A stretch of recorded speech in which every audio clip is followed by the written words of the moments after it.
السلام علیکم۔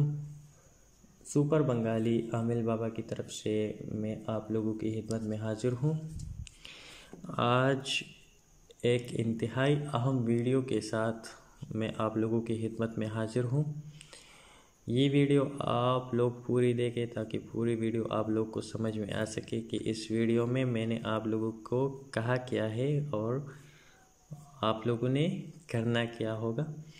بہت سے لوگ مایوس ہوتے ہیں کہ ہماری دعا قبول نہیں ہوتی اور دعا کرتے رہتے ہیں لیکن ان لوگوں کی دعا میں اثر نہیں ہوتا۔ تو میں آج آپ لوگوں کو بتاؤں گا کہ آپ اس طرح دعا مانگو گے تو انشاءاللہ آپ کی دعا قبول ہوگی۔ دعا دو طریقوں سے مانگی جاتی ہے، یہ آپ لوگ ذہن میں رکھیں۔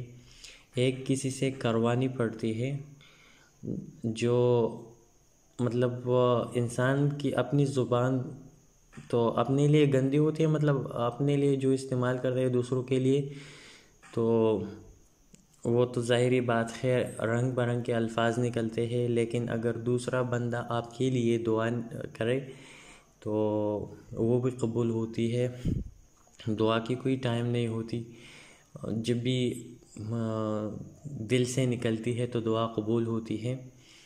اور ایک طریقہ یہ ہے کہ آپ لوگوں نے سب سے پہلے اپنی حالت کو اس طرح بنانی ہوگی کہ ایک بندہ جو ہے وہ سوال کر رہا ہے عاجزی کے ساتھ، مطلب عاجزی آپ لوگوں نے اختیار کرنی ہے۔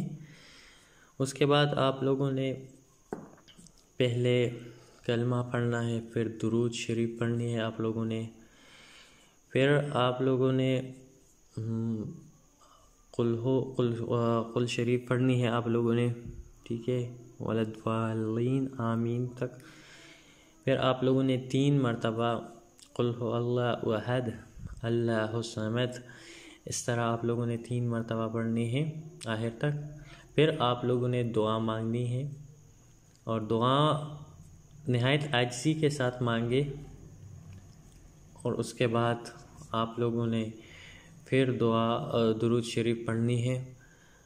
اس سے ہوگا یہ کہ انسان کی جو عاجزی ہوگی، مطلب جو عاجزی اختیار کرے گی یا کرے گا بندہ ہو یا بندی، تو وہ قبول ہونے میں اس کی جو دعا ہے وہ قبول ہونے میں دیر نہیں لگتی، دعا جلدی قبول ہوتی ہے۔ لیکن شرط یہ ہے کہ آپ لوگوں نے عاجزی کے ساتھ دعا مانگنی ہے۔ اور بہت سے لوگ یہ کرتے ہیں کہ چھوٹی دعا کرتے ہیں، مطلب شارٹ کٹ الفاظ میں دعا کرتے ہیں۔ دعا کا تعلق دل سے ہوتا ہے، آپ لوگ گڑ گڑائے اور ادب کے ساتھ مانگے تو اللہ تعالیٰ آپ کو ضرور وہ چیز عطا کرے گا جو آپ نے مانگی ہو۔ لیکن آپ لوگ یہ بھی ذہن میں رکھیں کہ ایک بندہ بار بار ایک چیز کو مانگ رہا ہے لیکن اس کی دعا قبول نہیں ہوتی۔ اس کی وجہ میں آپ کو بتا دوں کہ وجہ کیا ہوگی۔ ایک وجہ یہ ہوتی ہے کہ ایک بندہ ایک چیز مانگ رہا ہے لیکن اس سے یہ پتہ نہیں ہوتا، وہ جذبات میں آ کر مانگ رہا ہے کہ اس میں میری خیر ہے یا نہیں، لیکن مانگ رہا ہے۔ اگر وہ قبول نہیں ہوتی تو آپ لوگ اس پر سوچیں کہ اگر یہ دعا قبول ہو جائے تو کہیں ایسا نہ ہو کہ اس میں کہیں مجھے نقصان نہ ملے۔ اور اکثر دعا دوسرے ٹائم کے لیے، مطلب آخرت کے لیے بھی رکھ دی جاتی ہے یا وقت آنے پر وہ قبول ہوتی ہے۔ تو جو چیز آپ کو دعا مانگنے سے قبول نہیں ہوتی تو آپ لوگ اس پر سوچیں کہ اگر یہ قبول نہیں ہو رہی تو اس کے پیچھے کوئی نہ کوئی ریزن ہوگی، اس لیے قبول نہیں ہو رہی۔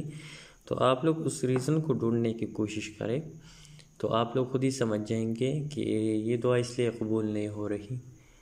تو امید ہے یہ ویڈیو آپ کو پسند آئی ہوگی اور آپ لوگ اس طریقے سے دعا مانگو گے تو انشاءاللہ آپ لوگوں کی دعا ضرور قبول ہوگی۔ اگلے ویڈیو تک میں آپ لوگوں سے اجازت چاہتا ہوں۔ اللہ حافظ۔